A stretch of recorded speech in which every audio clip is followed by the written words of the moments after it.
So today's talk is on the traditional motifs found on South Indian saris, and the motifs are again recurrent patterns or designs that you find in a piece of art, and I am interpreting them as symbols which the master weaver uses, as a means of communicating with the customer or with the cultural world around him. So we're going to be expecting, the origin of some of these designs. You can be expecting the history and the stories around them. And you can also, think about the spiritual, social, or historical implications that each of these, these signs or symbols have. And you can also expect these symbols to, appear, to be shown on the screen, like how they appear on a weave. So some of the things that you cannot expect or this talk doesn't contain is point number one, how the techniques, the technical aspect of how these designs came up in a weave. And second, we cannot be talking about the raw material, dye, or other textile related information, because this talk honestly is meant for a 1 hour time period, which is very less to touch upon these details. And also we will not be going into detail about the weaving communities that have created these designs and these saris. Now, why did I choose on the topic motifs? What are they? So motifs, I think, like I said before, I've interpreted them to be symbols through which the master weaver talks to us, communicates with us. And I have interpreted that to be a language of the master weaver, because like any other language, it is used to express thoughts and ideas through symbols. Now, when you're adorning a sari, when a master weaver is making a sari, he or she is not, compelled to add designs or motifs on the sari. It can be the warp, it can be the yarn, it can be the color, it can be the dyeing technique, and that's there. You have a sari that you can adorn, which will cover your body. It fulfills the purpose. But there is a reason why a sari has certain designs that appear recurrently and for certain occasions. So for example, if you're buying a wedding sari, you will find certain motifs on it which you will not find in other saris. It can be the kumbh, which is the kalasam, it can be the gold paun. So all of these are auspicious symbols that you will find in a wedding sari. Now, there are so many reasons as to why certain symbols have been chosen in certain saris. So before we understand, now that we've understood why symbols are important, let us understand, why does a weaver think it is important for him to have these symbols on his works, on his craftsmanship. So point number one, it's about expression of love. So any craftsman, any artisan, including the weaver, looks around him, looks around her, and finds so many things in which he can fall in love with. It can be the parrots, it can be the trees, it can be the little things. So they find that as a form of beauty, and they find meaning in that beauty. So when a craftsman chooses certain symbols from around his world to be depicted on a sari, it means that those certain symbols have some relevance to him, to her, or to the society or culture in which he or she is living in. So that is where this aspect of meaning in beauty comes from. So I can find beauty in a squirrel, but I cannot find a squirrel design on one of my traditional saris. Why? So these are questions that we are going to look at. We're going to see why only certain motifs, certain symbols are there on saris, and what relevance did they have to the weaver to incorporate them into his work of art. And also, I would consider this as a moral obligation. So if I'm an artist, what I would do is I would try to encapsulate the aesthetic sense of the society I'm currently living in at that particular point, and I record it through my work of art. So what happens is that aesthetic sense is being passed on to the coming generations. And when I'm doing a work of art, it is not just me, it is also the aesthetic sense that I've inherited from the people before me. So it's a continual act of passing and transforming and propagating this sense, this set of cultural values, social, social rules. All of these are part of an artist's work. And so it's it's an obligation on the artist when he creates a work of art and puts it out there. It's not just, you know what, I'm an artist, so I can do whatever I want. No. And also there is this very important aspect to traditional motifs when it comes to saris. So these traditional arts, and by traditional, I mean those symbols or those arts that are like pre-modern phase. So all of these arts have this underlying thread. So I went to the Tanjai Periya Koil just when I was asked by my librarian to do the talk a few days later. So I did some preliminary reading on what the talk is going to be about. I just saw a few of the motifs that are there. And then when I went to Tanjai Periya Koil, I was astonished to find most of the symbols that I find in a traditional sari on the temple pillars or on the temple ceilings. They're just everywhere. So a particular, like I said, that cultural symbolism that is there for a particular period is reverberated through all forms of art, be it temple architecture, be it paintings, be it sculptures, be it sari motifs. So while understanding the motifs on the sari, we're not just understanding the weaver's mindset, but we're also trying to understand the sense, the cultural values that were held by the people at that point. And finally, recorded memories. So the artisan might have thought about, how a deer was prancing about in the forest, and he might have wanted to record it in his sari, and that has survived till now. That has become a design, and that is surviving in your sari. So it's just one small way of showing how expressions of art can be recorded memories. And that is why you find certain symbols and motifs only relevant to a particular region, because you will find that flora and fauna only in that particular region. So it's all interconnected. So I think I have set a common base as to why learning about these motifs or looking at these symbols is important, and why understanding them is our is very important to understanding our past. So there is this term of this field of study called iconography. And so I have tried to use some of the techniques that we use in that in understanding the symbols on saris. So what I have done is I have tried to source variety of information from archaeological finds, from architecture, from sculpture, painting, and literature. And I've tried to piece together as to why a particular symbol is still relevant. So if, for example, the Yari symbol is something which, was introduced much earlier. You find the earliest extant evidence of it much earlier, but it still is relevant, that a modern maiden adorns a sari with a Yari symbol. So what we're looking at is the continuities of the story. So we definitely cannot assign the same importance or symbolism it might have held when it was first conceived. But what we can do is we can grasp on the continuities that still follow and try to put up a picture convincing enough for us to understand its importance even today. In the same way, I want to give you an example of the peacock. So the earliest evidence of the peacock is in the Indus Valley burial pottery belonging to 3000 BC. And then you find it in Gupta, you find it in Sanchi Stupa sculptures, you find it in Gupta paintings, you find it in Mughal miniature paintings. And today it is the national animal of India. So you understand the type of continuity that underlines these symbols is just astonishing, and it's just that we haven't given enough importance to many of the stories of these symbols. And finally, before we get into the symbols themselves, I just want to talk about why were these symbols there? So they were there for two purposes mainly. So all of the symbols that you have, all of the motifs that you see on the saris, you can put them under two broad categories, either for a protective function or for inviting auspiciousness, or for inviting fertility, or for inviting plentifulness, because that's what a human mostly wants, right? We don't want evil to come near us, but we want prosperity to come to us. So these are the two functions that the iconography on saris usually perform.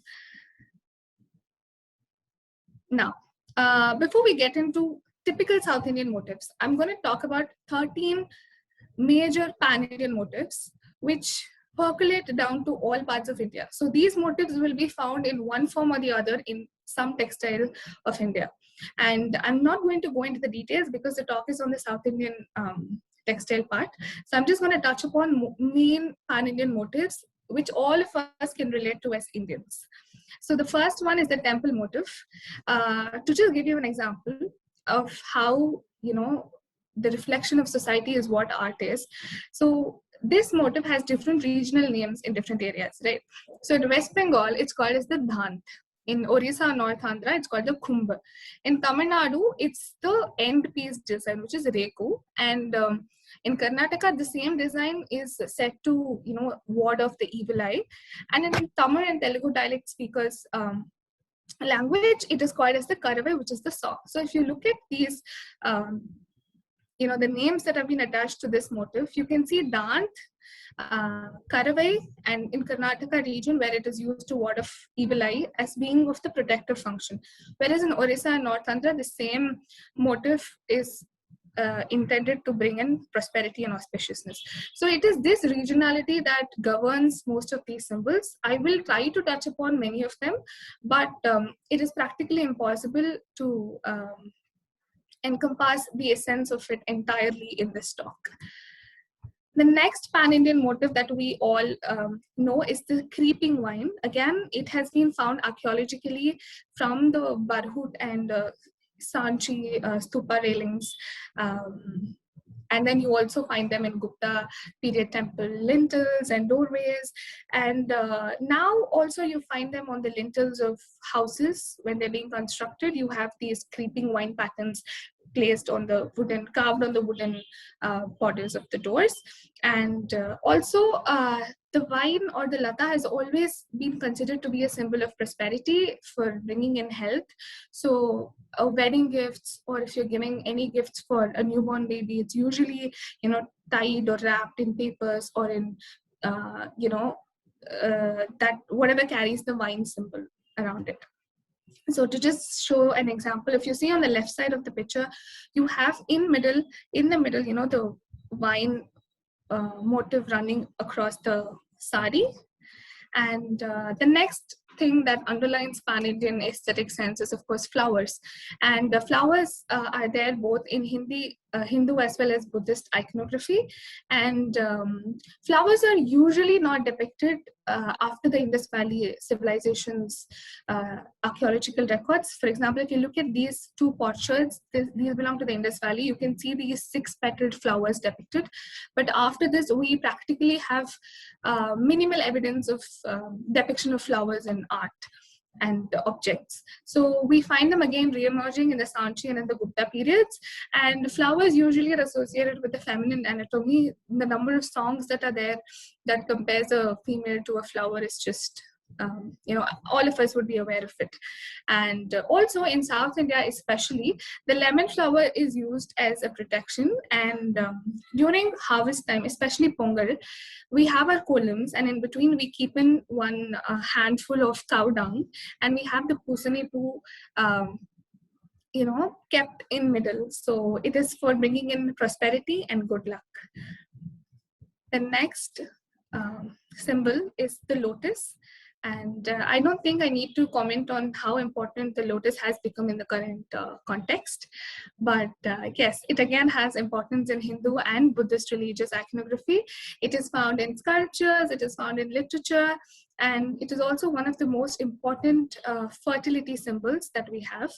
There is a debate, there is a research stating that the lotus does not belong to the Indus Valley because we haven't found artifacts containing the symbol, but it was more of an Indo-Aryan origin, because in Vedic records we have the evidence of a goddess. We have texts that correlate that a goddess was worshipped who was more or less similar to the Lakshmi we have of the present day. And in Gupta coins, and again, the lotus is associated with royalty and wealth. And nowadays we find lotuses in columns, in domestic artworks. It's become pretty ubiquitous in the current society. This is the next symbol that we have, which has a pan-Indian influence again. So you can see the evolution of this design. So it started off with a small plant and a flower with thin stems. And next it went on to huge flowers and thin stems. And next, again, you almost cannot distinguish the plant, just the lower part of it has the plant evidence.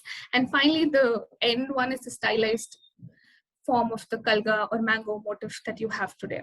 So this motif is just 250 years old, but it is, percolated so much into the designs of Indian arts and craftsmen that it's very difficult to believe that it's just 250 years old. Of course, it has its Mughal and Persian influences, and this design is now called Paisley, named after the Paisley area in Scotland, because the Kashmir shawls, when they went to Europe, created a very famous impression.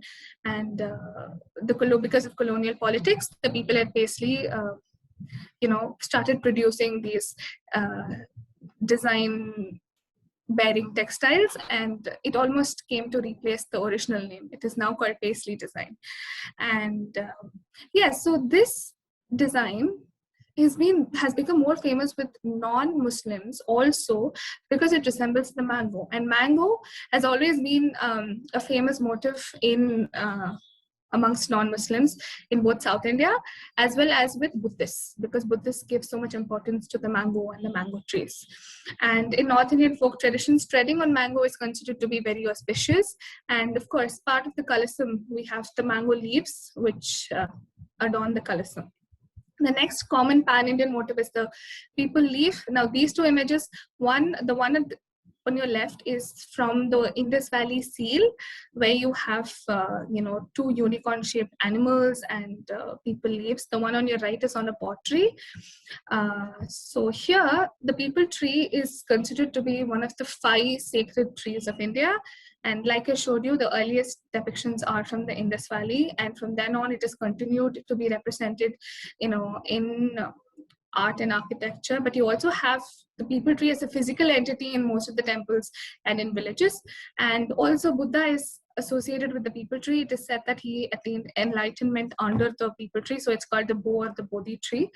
And one of the most saddest parts of the people tree depiction is that now it is people almost forgot that design is has been inspired from the people tree. Now it's been called as the palm leaves design, or our modern Vettalai.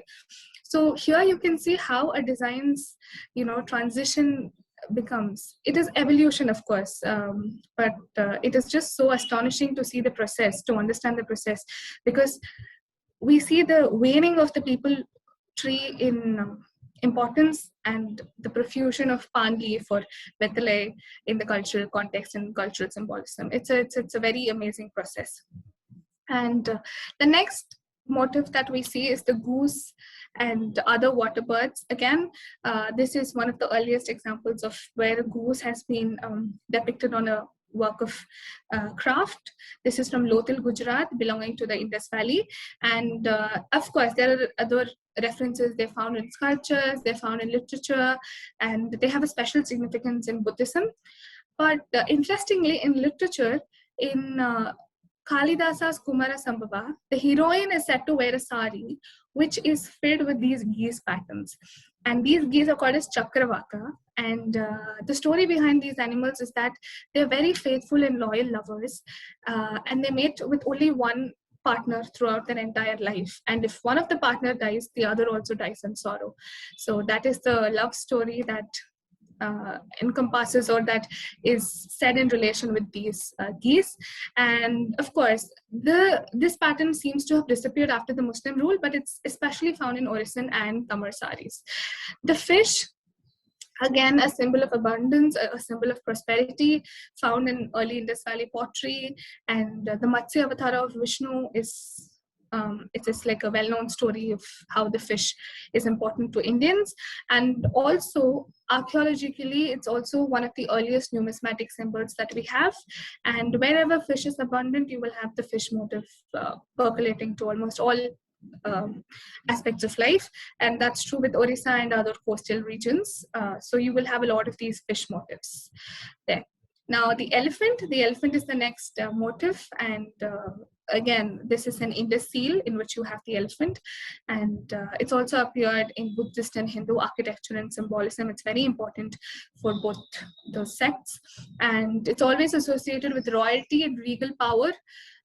So elephants have been associated with war, they've been associated with natural disasters, they've been associated with major construction projects. All the three are aspects that are related to royalty and regal power. And it's also in times of peace as well as war. So war, you have the elephant battalion. At times of peace, when you need construction, when you need major authoritative projects, you have the elephants. So they are one of the animals that are always there in the Indian context. And of course, Lord Ganesha, I think, is one of the few gods that is who is an animal god. And the Gajalakshmi panels need no introduction. You will always find them on the lintels of temples or on doorways, at entrances to houses. They are meant for inviting in prosperity and wealth into the house. And finally, along with horses, terracotta elephants are also given in donation to local deities in villages. Now, we've had a basic preliminary look of what the symbols or motifs, of India are. We see that there's this underlying thread, like I said before. We have this aesthetic sense that is common and that is shared through these motifs, because all of these motifs, each one of us could relate to. We have our own stories when it comes to, these motifs. So now I'm going to take up the case of Tamil Nadu. Because the talk pertains to the South Indian region. And I'm going to talk about how these motifs are relevant to Tamils as a cultural group. So if my interpretation is right, each of these motifs should be having stories which each one of you will have a different variation of.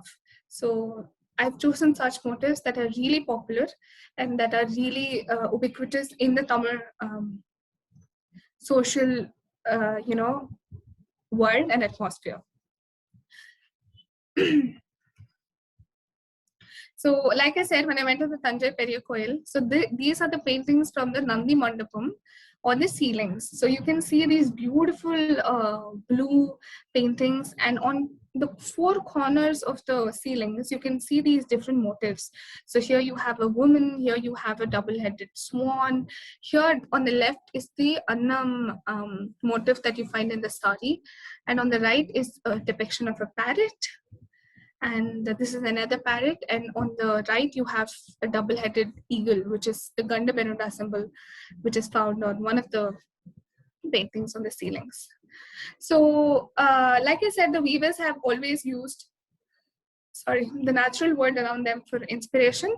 And here you can see that we have tried to classify the motifs into three broad categories: into the animal world, from the plant world, and from objects. So the inspirations or the things that the weavers have taken from the animal world are, some of them are listed here, are of course the swan, the Gandaberunda, the kili, kudurai, koilkan, maan, mail, mailkan, meen, singam, yari, and yane. And from the plant world, you have godumai, kodi, kodi visiri, manga, mukku, pillayar mukku, rudraksham, semmandi, tayambu repu, tamarai, udiripu. From ornaments, of course, jadenagam, muttu or muttukattam, nelli or rette nelli, pavun, salangai, vangi, vairahusi, and vairam. And from household items, these are some of the commons that you find: bambaram, kalasam, payamadi, and paneer sambar. So what we will be doing is taking some of these symbols and trying to understand the story behind them and trying to understand the importance of their presence on a sari. Now, Annam or Hamsa. So this is how, these birds are depicted on a sari. On the left, you can see the drawing, and on the right, you can see how it is exactly represented on a sari leaf. Now, a swan is seen, when you look at it, it flows effortlessly, it glides effortlessly on the water. But when you look under it, you know how much movement is happening. And the swan can stay in the water, it can walk on the earth, it can fly if it wants to. So the swan has always been considered to be a metaphor of a person who transcends his or her physical realities and who can move across mediums. So it has always been intended to signify a person of spiritual awakening. And swan is neither a native nor a resident of India. We have migrations of swans from the Central Asian lands and from Lake Mansarovar. But it is just astonishing to see how important these birds have become, even though they're not a native to our country. And from the Vedic times, they've been inspiring thoughts, like I mentioned before, of detachment, of purity, of divine grace, and spiritual refinement. Now, in two books by Heinrich Zimmer and by Benjamin Walker that deals with the Hindu myths and symbols, we see a different interpretation given to the name Hamsa. So Hamsa is also Sa Hum, and Sa means this and Hum means I, which is this am I. And this am I is the message of the Upanishads, Tattvam Asi, this thou art. So it is being interpreted to be, one of the most spiritually related animals. And also we call the emancipated saint Paramahamsa, because apparently it is said when you take in a deep breath, the sound that comes is hum, and when you let it out, it is sa. So an emancipated saint is called the Paramahamsa. That is one interesting interpretation that I found, was worthy of sharing. And when you come to the Tamils, especially, for us, the swan has been the Annaparavai. So I've had my mother and people in my village tell me stories where the Annaparavai has the ability to distinguish between milk and water. So you keep a solution of milk and water mixed in a cup. The Annaparavai can drink in the milk and leave the water. And that's been one of the most famous stories that I've heard about this. And also the Annanade. The gait of a swan is always been compared to feminine grace and beauty. And I've had my mom scold me if she's asking me for some work, and if I come walking slow, she'll be like, "Anna nada potittu varadu, kadagada va." So it has always been a part of the phrasing or the way we talk. Annanade is a word that's always been part of Tamil thinking. And also we see this swan symbols, depicted in a lot of traditional handicrafts. The Kuttuvilakku. So you have these different layers of Kuttuvilakku and you will have the swan. So one interpretation is where you light the Kuttuvilakku and let the knowledge and light awaken the swan within you for spiritual refinement.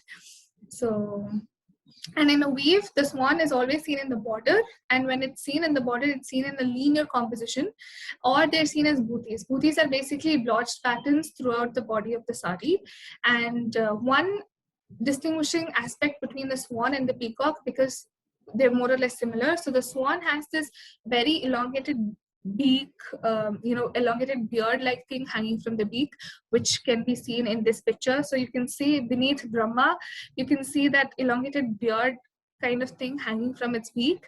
And on the right, in a weave, you can see that the body of the swan is covered with Bambaram patterns, which is the distinguishing factor between the swan and the peacock, one of the distinguishing factors. So the next animal or the next motif we're going to see is the kili.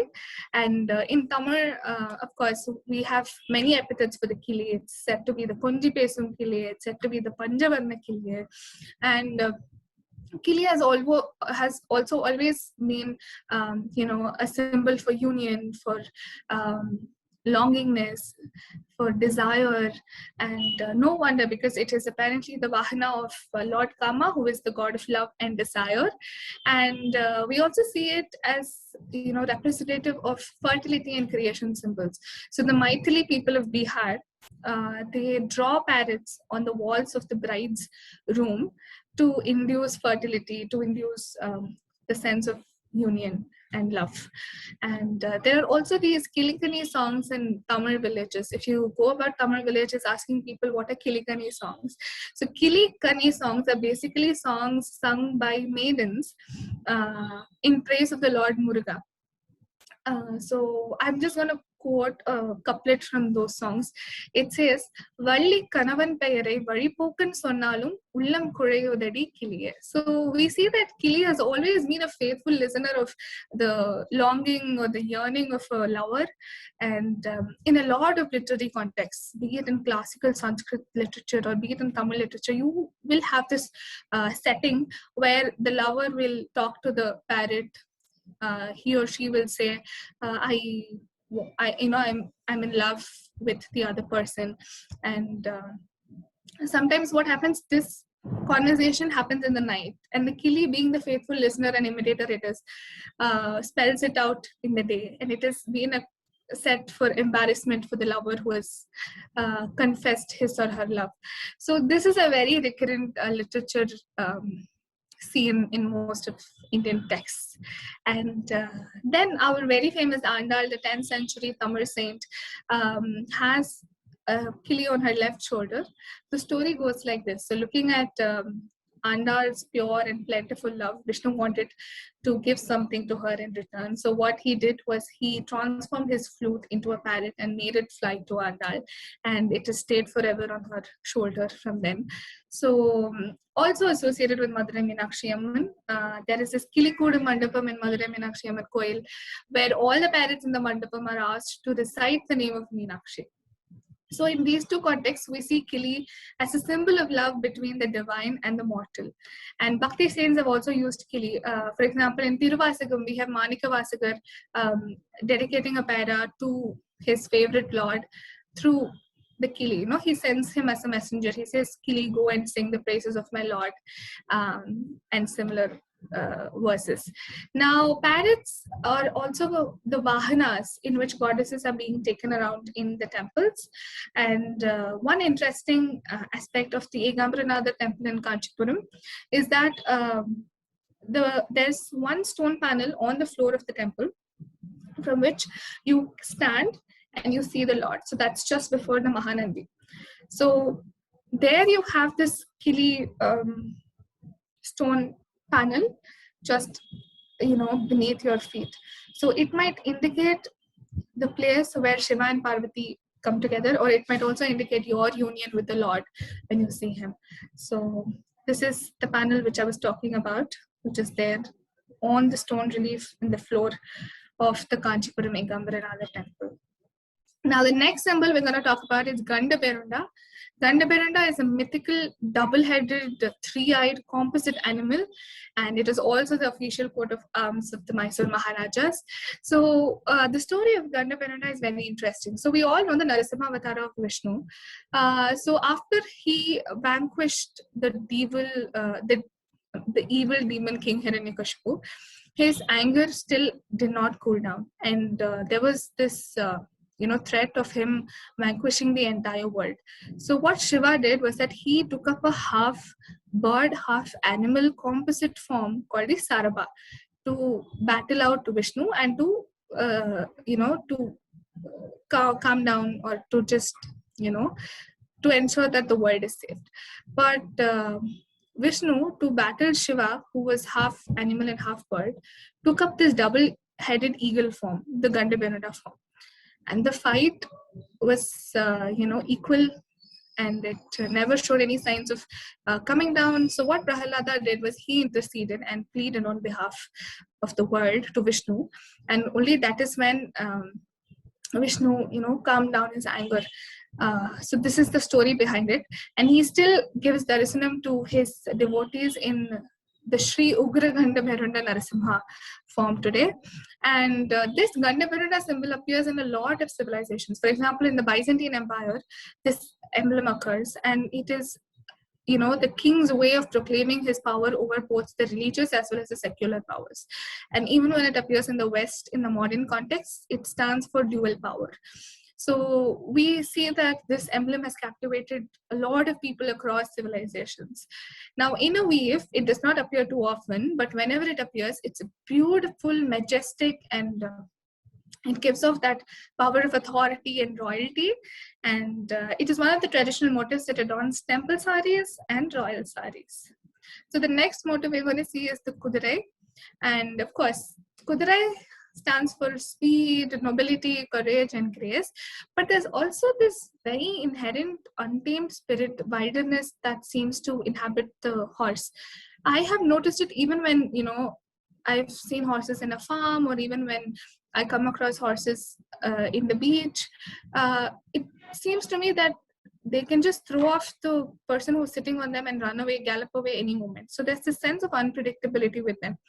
Probably that's why there's this Tamil saying that says, Kudurayin gunam arindu kadavul kombu kodukavillai.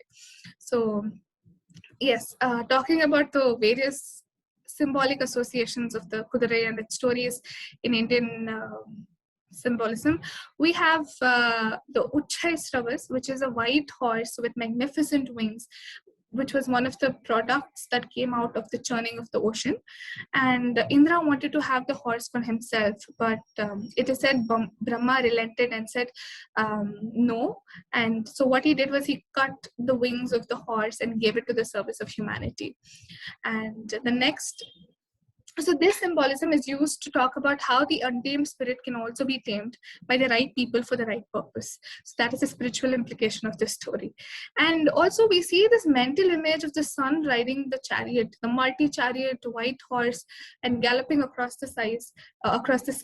This is a mental image that is, that has captivated a lot of people. Like in the Greek civilization, you have Helios with his multi-charioted white horse galloping across. And I don't know if you have noticed, but in most of these Vaishnavite calendars, you have Krishna in the Bhagavad Gita context driving these white, pure horses. That is the scene that has always remained in my mind whenever I think of white horses. So, and then when we're talking about terracotta horses in Ayyar shrines, so Pachayaman is our Kuladevam from my mother's side. And when I visited the temple, so I found a lot of these terracotta horses lying about. Some of them were broken. They were just numerous, and they were adding more terracotta horses. And I remember asking one of my relatives as to why there were these horses here in the first place. And that is when I heard the story about the Kabal Devam, be it Ayyanar, I'm sorry, be it Ayyanar or be it Karpanasamy. So they are said to make their night rounds guarding the villages on these horses.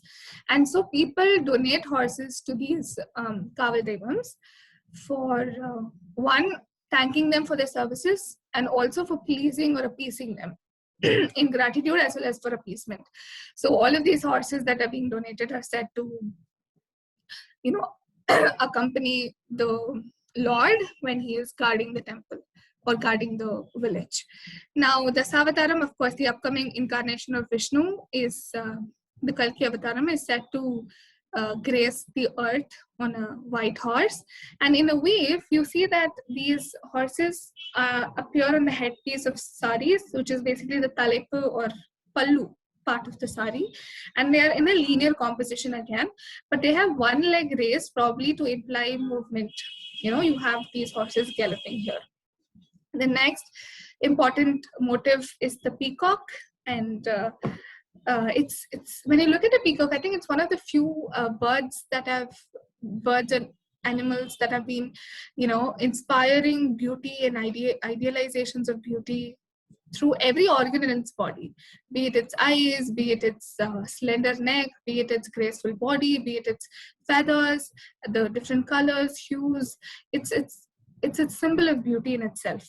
And in Hindu mythological symbolism, the peacock stands for much more material culture, material pleasures in comparison to the swan. The swan has always been a spiritual and sentient being. So, of course, Krishna is always associated with the one peacock feather. And Muruga, our very own Muruga, has the peacock as his vahana. And in the churning of the Milk Ocean story, legend again, we have the peacock absorbing the negative vibrations of the process. So it is also said that it remains, because of that, it has remained unaffected by poisonous plants and flowers. Now, this idea of a peacock wanting to be in a natural wild forest is very, is very contrasting to the picture that we have of peacocks in Mughal miniature paintings, because we have always seen them inhabit these carefully manicured, trimmed gardens. But apparently it seems that the peacocks like the wild forests much more. So in Buddhism, this poisonous immunity part of the peacock has been taken up and has been used to compare it with the nature of the bodhisattvas, where they overcome the sensual pleasures of samsara and are willing to take up the poison of the world. So I've just, brought down this small poem which talks about that aspect. In jungles of poisonous plants strut the peacocks. Though medicine gardens of beauty lie near, the masses of peacocks do not find gardens pleasant, but thrive on the essence of poisonous plants. In similar fashion, the brave bodhisattvas remain in the jungle of the world's concern. No matter how joyful this world pleasure garden, these brave ones are never attracted to pleasures, but thrive in the jungle of suffering and pain. Now, Dharmarakshita is the author of this poem, and he is one of the Buddhist missionaries sent by Ashoka to spread the teachings of Buddhism.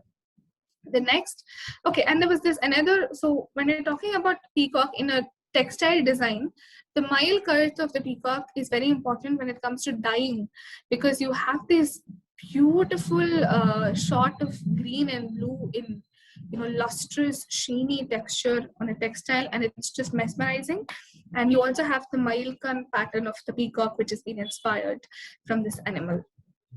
So we're talking about the Singham, and so of course Singham, king of beasts, regal power, courage, something which all of us know, and it has been depicted in one form or the other in some part of or other of the world in almost all royal insignias, and we have it as the vehicle of Durga, the Mahishasuramardini. And so when we're talking about the Pallavas are a dynasty that ruled from the 6th to the end of the 9th century, almost 300 years, from Kanchipuram, that was their capital, in a region called Tondai Mandalam. So throughout this Tondai Mandalam, all of their architectural exploits, be it temples, be it rock-cut caves, be it mandapas, all of them had this lion symbol. It was almost like the lion was, enough to proclaim the authority of the Pallavas on behalf of the kings. It was as majestic, it was as scary, and it was as authoritative in all of these temples and other exploits that were done in during the Pallava period. So, like I said before, how the aesthetic sense of a particular region affects all aspects of life.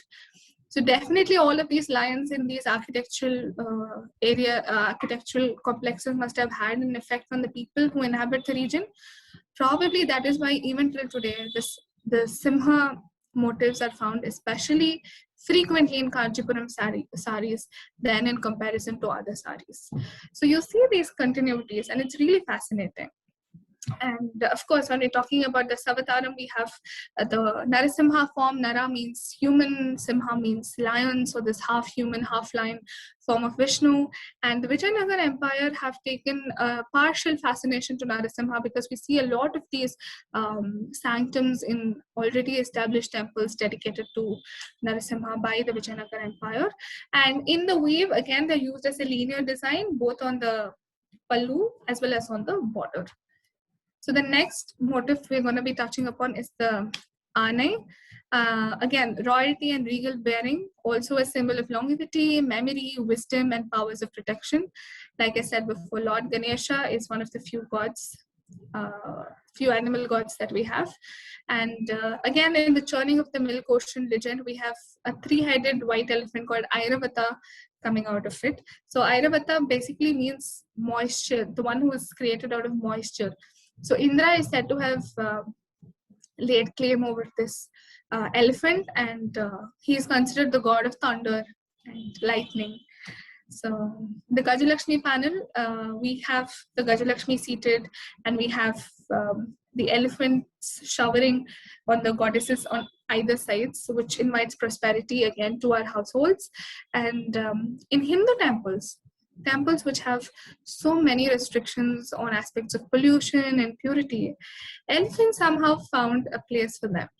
So in the Srirangam temple, in the Ranganatha Swami temple, the elephant brings Kaveri water in the trunk, and pours it over the Swami.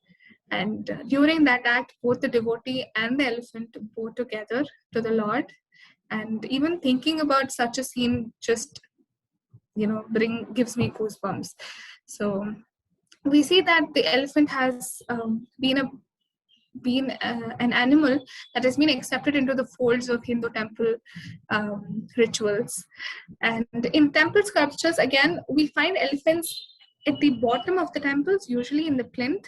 So it shows that they were always meant for stability and strength. It seems like they're upholding the entire temple structure on the top. And in a weave, they appear in a line, along a border or as part of the pallu composition. Now, the next animal we're going to be talking about is a yari.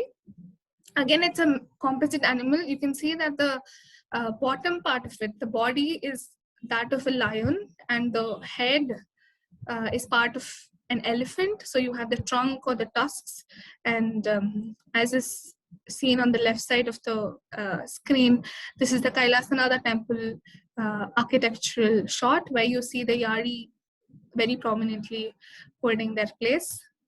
And if you go to any temples, most of the temples, you will find them in almost every nook and corner of the temple. From the corridors, they'll be glaring at you, from the pillar bottoms, from the ceilings. So these yaris have become almost ubiquitous in all temple structures, but apparently they were used frequently only after the 16th century. And so in the night, they're said to roam after everyone closes, guarding the deities in the temple. So yari is one another famous motif. So now we've come to the plant world, and one of the most famous, like I said, the people leaf. We have the arasa ilai. You can see how it is being depicted in the sari on your right, and so we call it as arasamaram. In Sanskrit, it's called the Ashwatha, and of course in Buddhist leanings we have the Bo or Bodhi tree. Now, Arasamaram is one of the 5 sacred trees of India, and in the Bhagavad Gita, Krishna says, among trees, I am the Ashwatha. So we already see an importance given to the people tree. And the people tree is also said to represent the Trimurti. The roots are said to be Brahma, the trunk is said to be Vishnu, and the leaves are said to be Shiva. And we also, in villages, we see these Naga and Nagini, these stones placed beneath the people tree, and we have also the Navagrahas. And in Tamil Nadu villages, we have this tradition of marrying the neem and people tree. So the neem fruit, is said to represent the male part of Shiva, and the people leaf is said to represent the yoni, or the female energy. So once they're married, the trees themselves are considered to be deities and are prayed after the sacred union. And in a weave, again, the people leaf is elegant, heart-shaped with an elongated tip. And one request, next time you see this design, please understand that it's from the people tree and not from Bethalai. Now, the next common motif is the Tamare, lotus. And so in the creation concept in Vaishnavite canons, you have the story where Vishnu just thinks creation, and you have a lotus emerging from his navel, from which Brahma was created, holding the Vedas. That is a very famous story. And so this lotus, the botanical species, grows everywhere on the earth, on the world. Everywhere, I mean in most parts of the world. But it is only in India that it has taken such a sacred form and such a very important place. So to just give you an example, so when you look at a lotus, it originates from the slimy, muddy water of the lake. Its stem grows in the water. Its leaves and stem are still on the water, and the flower is blooms on top, and which is in contact with the atmosphere. So here you see the lotus plant connecting the earth, the water, and the air.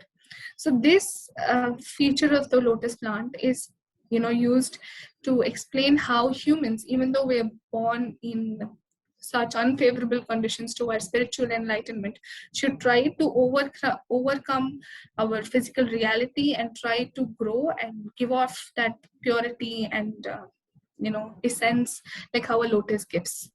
So that is one of the significance we have in Indian scriptures of the lotus. And yes, we have the lotus being associated with Saraswati and Lakshmi, and Also, the chakras in the human body are visualized as blooming lotus petals, like full bloomed lotus petals is how chakras are visualized in the human body. And the Padmasalir weaving community have an interesting story. So they say that they trace their ancestry to Bhavana Rishi, who is said to be the first person to have clothed the gods using the fiber of a lotus stem. And that's why they call themselves the Padmasarir weavers.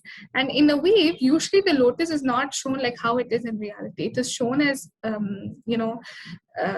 8 petal motifs. It's usually in the form of bhutas and bhutis that adorn the different parts of the sari.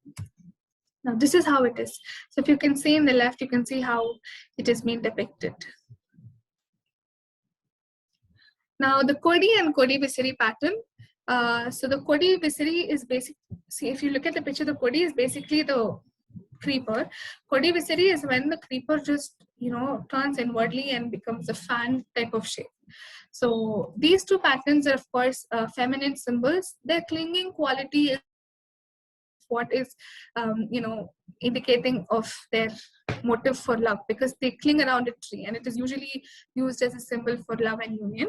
And you see these kodis on temple pillars and lintels. And in a weave, the kodi pattern is extremely useful because it ensures that one design moves into other organically by linking them elegantly. So also it links the motifs and booties very elegantly. Like I said, you will not feel that it's set different compartmental designs, but these Kodi patterns ensure that the design just moves in a wavy fashion, very organically.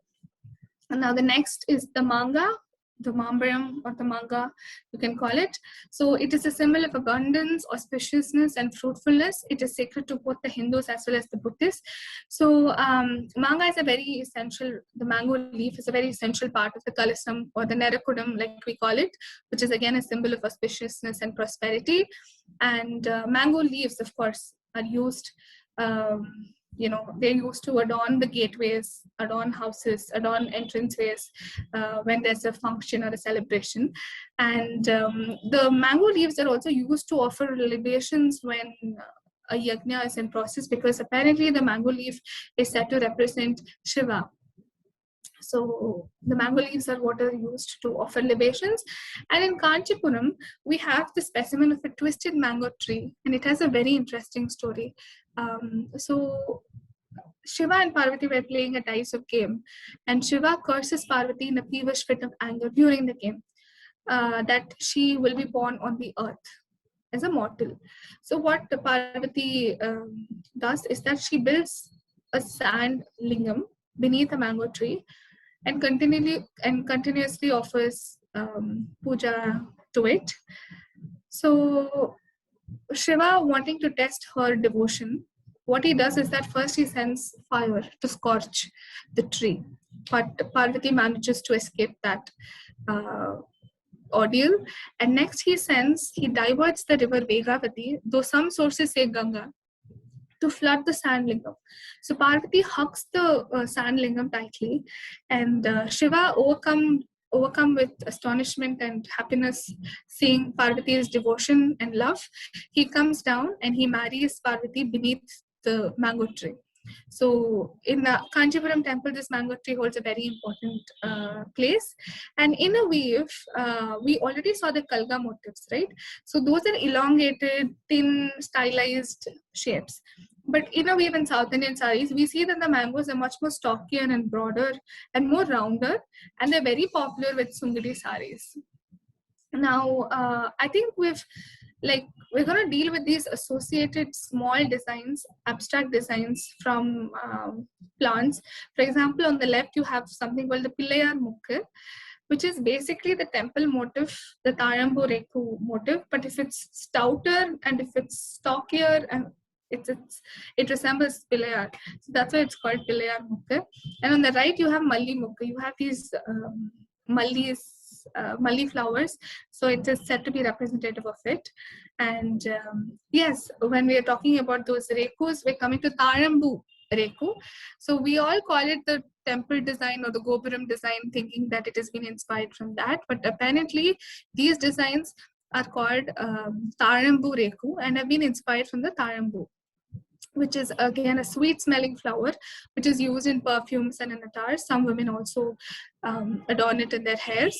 And so there is this story around the Tarambu, which I am sure that many of you would be knowing. But for those who don't, Shiva, okay, so Vishnu and Brahma were having a fight over who is the mightiest of them. And Shiva intervened and said, whoever finds my, the top and my bottom will be the winner of the competition. So what Shiva does is that he transforms himself into this huge pillar of flame, and he asks them to find the top or the bottom. So what Vishnu did is that he transformed himself into a boar, and he started digging deep into the earth to go find his feet. Brahma transformed himself into a swan and started flying to find the top of Shiva. So during his ascent, what happens is that one flower from Shiva's head falls down, and Brahma meets it midway and asks it to be an accomplice in his lies, saying that he has actually seen the head of Shiva. So Tarambu comes and tells Shiva that yes, Brahma did actually see your head, and I am the evidence for it. Shiva gets really angry and banishes Tarambu from being used while worshipping him. So that is the story of Tarambu. And also Brahma also has, in a fit of anger, Shiva cursed that there will be no temples for you. But we do have, one prominent temple of Brahma at Pushkar, other small Brahma temples here and there in India. So that is the story of Tarambu. And even though Shiva's worship, Tarambu is not used, his son Ganesha is very fond of these Tarambus. We have him adorned with these Tarambus and Arigampul garlands around him. So in a weave, the Tamil Nadu saris always use these Tarambu designs, when there's the interlocking of border and body, which we call as the korvai. And it is one of the most recognized patterns of hand-woven saris of Tamil Nadu. Now the Rudraksham is the next. Now Shiva is apparently said to have cried over the misery which humans face, and his tears when falling the earth are what is said to have become the Rudraksha seeds, and that's why Rudraksham means either eyes of Rudra or tears of Rudra, and these seeds are said to have become the Eleucarpus gametris trees. And they hold a lot of significance to Hindus. And also these Rudrakshas are seen in smaller forms in Sambalpuri, Orissa saris along the border. But in Tamil Nadu, the Rudraksham depiction is much larger than what we find in the Orissan saris. And in a weave, again, so when you have these lines of Rudrakshas on the border, it forms a garland. So the wearer of the sari will, feel protected by Shiva himself. So there is this interesting anecdote that I read from a book. So the writer of the book apparently had observed that the people who go to the fields in the villages wear saris with Rudraksha motifs or in colors of yellow and red without knowing, they do not intend to wear Rudraksha motif saris alone when they're going to work. Subconsciously, they start wearing those saris when they're going outside. So it just means that they wish to be protected by Shiva. They wish to be protected by the grace of a deity when they're out there in the fields. And also the colors yellow, manjal and sivappu are very much holy colors in villages. We have them used extensively in temples and temple rituals. So all of these actions are subconsciously happening without our knowing. And it's very interesting to study about these one by one. The next is the Pawan. So the Rudraksha and the Pawan have one distinguishing thing. So the Pawan will have this small diamond center in between, which will distinguish the Pawan from the Rudraksha. Pawan again is a gold coin. It's used for prosperity, for auspiciousness, and for wealth. From ornaments, we have one example, which I've taken from the Jadenagam. So Jadenagam is basically hair ornamentation that you might have noticed in bridal ornamentation sets or in Bharatanatyam dancers. So it's basically where the top head, you have this hooded snake, and along the plates, these small reducing order of motifs going down. So ornamentation is very important in India, and in Tamil Nadu, especially hair ornamentation takes a very mythical and symbolic importance. Now, the Tale Saman, like I said, of the bride and the Bharatanatyam dancer, we all know. Now, the snake ornament, which is the Jade Nagam, how it is popularly called, is seen in Kanchipuram and Kumbakonam borders. So, when you're talking about the snake, it's a very important symbol. It has both good as well as evil connotations. Like when you're talking about good, when we're talking about Nagin and Nagini spirits worshipped by Hindus. When we're talking about evil, we're talking about how Christians perceive of snakes, as perpetrators of evil acts on behalf of humans. So in India, of course, the snake is associated with Shiva. We have Shiva holding a snake around his neck, with Vishnu, him reclining on the snake bed. With Krishna, we have him subduing the demon snake in the river Yamuna called Kalia. And the Nagas and Naginis, of course, the male and female snake spirits that are worshipped in villages and in temples for fertility and for union and for creation. And the temple sculptures, you have intertwined Nagas and Naginis. Apparently, it is symbolic of the primeval creative spirits in water. So there is this theory in evolution that everything started from water, right? So origin of life is from water. To say that some scientific concept, which is as important as that, has been embedded in this sculpture is really astonishing. Apparently, it is symbolic of that theory of origin of life. So, and of course, we have snakes in columns, and the Kundalini or the serpent power, which is the power that is set to rest at the bottom of our spines, and which with proper yoga and other spiritual practices is set to reach its maximum potential and slowly climb through all of the chakras and reach on our crown as a hooded snake, is just a Jade Nagam, is it not? The Jade Nagam in different plates, and finally the hooded snake on top of the head. So it's really amazing how the ornament symbolizes something so spiritual and so psycho spiritual in meaning. And in a weave, the Jade Nagam is absolutely unrecognizable, because if you look at it, the symbol on top, it's just like two cobra heads together coming in a heart shape, and you have lines on top. So it's really very difficult to identify that this is the ornament from which this has been inspired from. Now, the accompanying patterns there are a lot of accompanying patterns. I'm just choosing some of the ones that are at my disposal. So you have the Arumbu, which is basically the bud. You have the Bambaram, which we already spoke about. This is called a Greek design. This is called a Greek design because it is extensively found in Greek civilization, and but it has got nothing to do with its origins only in Greek or anything like that. It is a symbol. It is a design that's found throughout the world, but it has been named as Greek design. And the Kalasam, a very important motive for us, because it's called the Kudam or the Kumbam in Tamil, and it is integral to any auspicious occasion. Now, the Kalasam is also an invitation to spiritual consciousness. Now, what are the features of the Kalasam? So the features of the Kalasam is basically there is a silver or a brass pot. You have it 3/4, you have it filled with water 3/4, and then you have a shaved coconut with only its stuff left. You have mango leaves around it, and then it's placed on a on a plate of uncooked rice or on the Palai. So this is what a Kalasam is. What is its significance?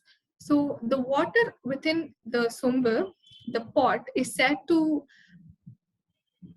encompass, or is said to indicate the essence of water, the capacity of water to be the originator of all life. So what we're doing is basically trying to bring the divinity, whichever god or deity we want, into the Kalasam.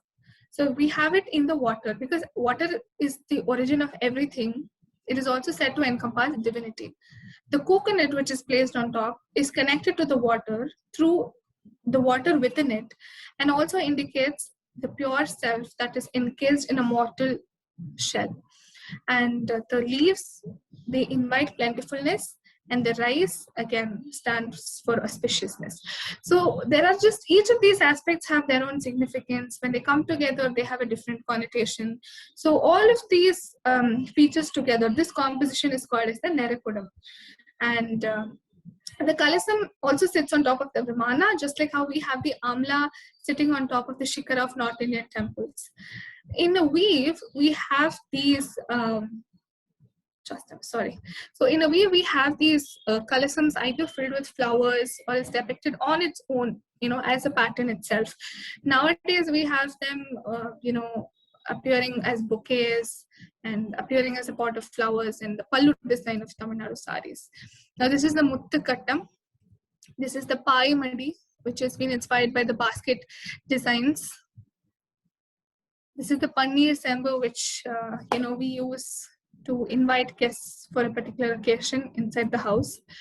So these are just some of the abstract designs. The other abstract designs, some of their meaning and their where they've been inspired from is very much evident from their names, like the Kairu, Lavangapu, Nelly, Rettai Nelly, Pogidi is basically small triangles, Pulinagam, Salangai, Sampangi, Sangili, Tudiripu is basically a corruption of the word Udiripu, and Vangi, Vairam, Veil. So these are just a list of other abstract designs, and we can go into the details of all of these, which is not possible within the ambit of the talk. And yes, I think that is the case for Tamil Nadu. We will be doing Andhra Telangana if time permits in the next series of talks on the same topic. So I end the talk with this. Yes. If there's any questions, there's any comments, please do.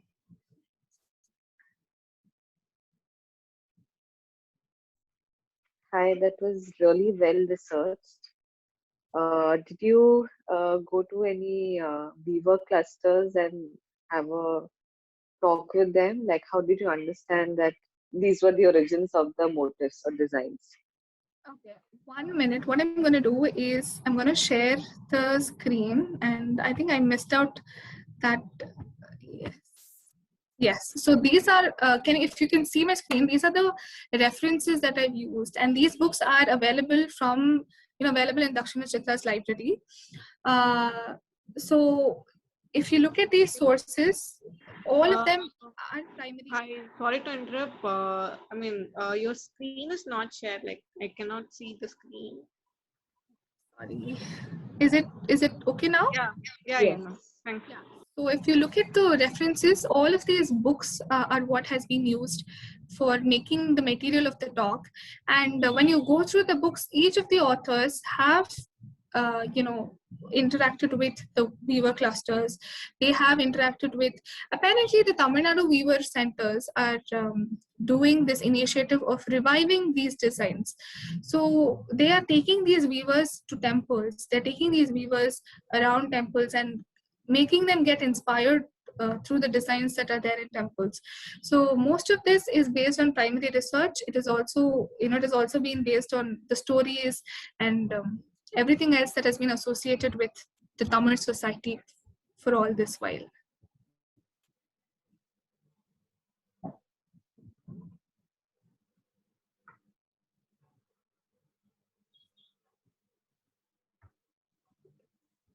That was really nice, ma'am. I hope it revives interest amongst all of us and others as well who will be attending the upcoming workshop to view their saris or weaves with renewed enthusiasm and affection.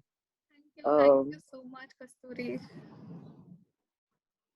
And I hope you guys do a job of going back to your wardrobe, looking at the saris that you have, looking at identifying the, the motives that are there, and thinking about whatever stories or interpretations you can make. And, you can take a picture of it, write 4 or 5 lines and tag Dakshina Chitra. We would be more than happy to look at them and learn from you. And thank you for unraveling the mystery of the temple border, because I've always known it as the temple border. This was really a revelation that, oh, it isn't the temple border after all. Because it's so simple. I think the same case with Manipuri weave as well. There is a Manipuri weave where also they have this temple kind of design. So I thought, okay, that is the Manipuri temple border, and this is the Tamil temple border. So that's how I had related it so far. Yes, I think that's true because on the pan-Indian motifs also we found the temple border being one of the important motifs. So I think it's more the regional interpretation of the same motif in different regions. I would love to know other regions' interpretations of the temple borders.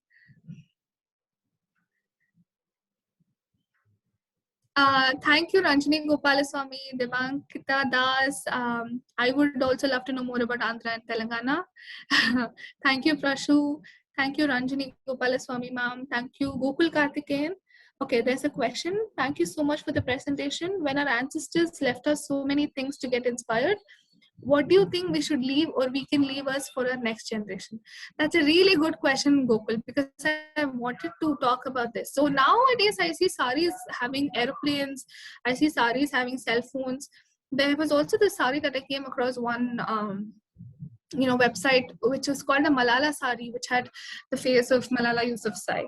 So what we can understand from this is that every society has its own way of representing the cultural values and aesthetics at that point in its art. So Malala is an important figure at this point. She's a champion of feminism. She's a champion of freedom. She's a champion of everything liberal in her country, and that is being reflected in these saris.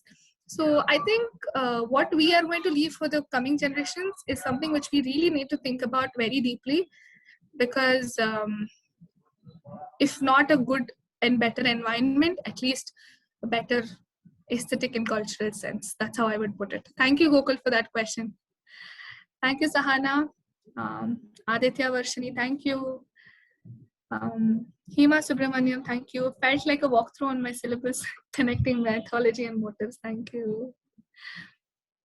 So, Erin, I have a question. Yes. What did this double-headed swan or the double-headed eagle symbolize? Any idea? Well, yeah. So with respect to the double-headed eagle, we had the Gandabenunda thing, right? Yeah. So with the double-headed swan, again, there must be a story that must have been lost. So if there are other sources, if there are other stories which any of us have that talk about a double-headed swan, that is when we'll get to know. And when the plant or the animal kingdom is represented, were humans also part of these motifs at any point? Yes, I think humans in different actions is what, like how you look at a temple sculpture. So you have these humans in different actions, either praying or either doing different day-to-day activities. But usually what happened was, because the weaving activity itself was considered sacred, the weaving activity itself was given a lot of importance, they refrained from using a lot of human motifs. So it was more like, if suppose a weaver is a devotee of Muruga, I would have Mail in my sari if I'm a devotee of Muruga. So it is my way of paying obeisance to my favorite god. So if it's Lakshmi, I will have a lotus. It was stuff like that. So when you read these books, you understand the mind of the weaver, and usually it is because they're considering it very sacred, or if they're dedicating it to someone, they usually refrain from using human motifs. But it has never restricted them from using human motifs, but we don't find them frequently. Thank you, Dhanraj, for that question. Welcome. I want to add a point over here. It is said that for Patan Patola saris of Patan, the weavers actually took inspiration from the temples of Patan to make those weaves, those geometric weaves that we are all enamored of. So they've all taken inspiration from temples. So I think temple was a big seat of cultural discussion and initiation for leading a good life and leading a righteous life. Well put, Kasturi. Yes, I think that is very true. So Gokul Karthikeyan, why does the inspiration always connected to nature, and why is it placed in temples? Is it because people used to come to temple and get inspired? Okay, so I will attempt to answer this question because it is a question which is also within me. But one thing is that there's this underlying philosophy that is there. You know, divinity is there in all forms of life. So we see God in everything around us, and that is why I feel the sculptors, temple sculptors, found it okay to depict something as little as a bee or a flower to something as majestic as an elephant, you know, in the temple complexes. And I think that is the same inspiration that runs through a craftsman, through a weaver, through an artist, because we are inspired by the world around us, and we find beauty, we love everything around us, we take inspiration from it. I think that is the reason why um, we use all of this. And temples are like, in India at least, temples are where the places where all of these came together. We have goldsmiths coming together to make temple jewelry, we have sculptors coming together, we have architects coming together. So the temple was the hub which used every artisan, the dancers, musicians, it used every artisan from every sphere, uh, and it incorporated it into its service. So I think because the temple acted as a hub for all of these artists, for all of these arts and crafts, we are still able to derive inspiration from that. Gokul, I'm not sure if I fully answered your question, but I have attempted to answer it. Thank you.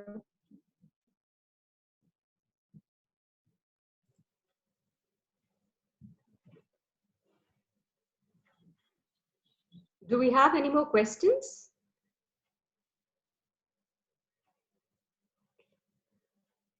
Okay. Thanks for that wonderful question, Errol. It was a lot of research that was well collated and put it in a manner that it was easy to absorb for us. And you interspersed it well with stories. So it just made it a lot more appealing for the mind. Thank you so much. And we look forward to having more talks with you like this. And thanks everybody who joined the session this evening. We welcome you to the sessions which will happen in future also on behalf of the Dakshinashatra Library. And we all encourage you to come visit the Dakshinashatra Library and use it to the best of your abilities and uses. Thank you so much, Errol, and thank you all of you.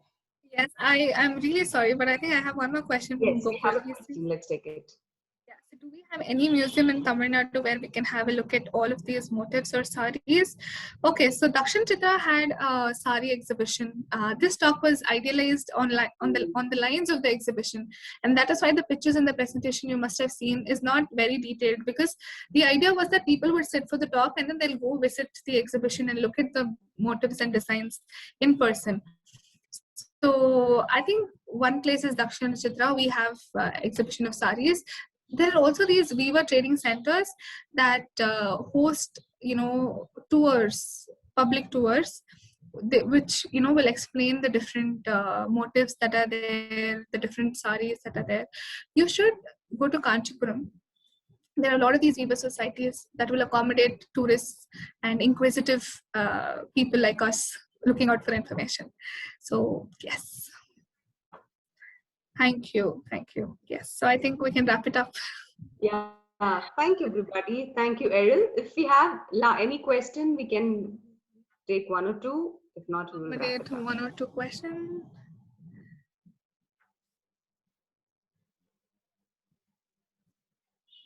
All right then. So thank you, all of you. Thank you so much, Errol.